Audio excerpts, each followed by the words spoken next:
কেন্দ্র রাজ্য ঐক্যবদ্ধভাবে একটা সার্বিক আর্থসামাজিক উত্তরণের জন্য সেখানে নীতি নির্ধারণ হচ্ছে। পশ্চিমবঙ্গ এমনিতেই পিছিয়ে পড়েছে, লক্ষ লক্ষ মাইগ্রেন্ট লেবার, অল্প বয়সী ছাত্রছাত্রীরা তারা এ রাজ্যে পড়াশোনা করার ইচ্ছা নেই, ভিন রাজ্যে চলে যাচ্ছেন, এই রাজ্য থেকে মেধা অন্য রাজ্যে চলে যাচ্ছে, রাজ্যের শ্রমিক পর্যন্ত আজকে অন্য রাজ্যে কাজের খোঁজে চলে যাচ্ছে। এই পরিস্থিতির মধ্যে দাঁড়িয়ে যখন পশ্চিমবঙ্গ অর্থনৈতিকভাবে খাদের কিনারে এসে দাঁড়িয়েছে, তখন মুখ্যমন্ত্রীর এই নীতি আয়োগের বৈঠক বয়কট করা কার্যত পশ্চিমবঙ্গকেই একটা অনিশ্চিত ভবিষ্যতের দিকে ঠেলে দিল।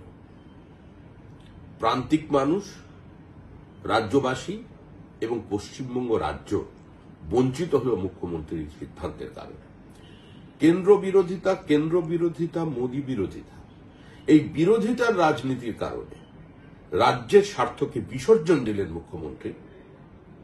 অবশ্য এটাই শেষ সুযোগ ছিল। মুখ্যমন্ত্রী হিসেবে হয়তো আর তিনি ভবিষ্যতে নীতি আয়োগের বৈঠকে যোগ দেবার সুযোগ পাবেন না। তৃণমূলের বিদায় নিশ্চিত, অবশ্যম্ভাবী।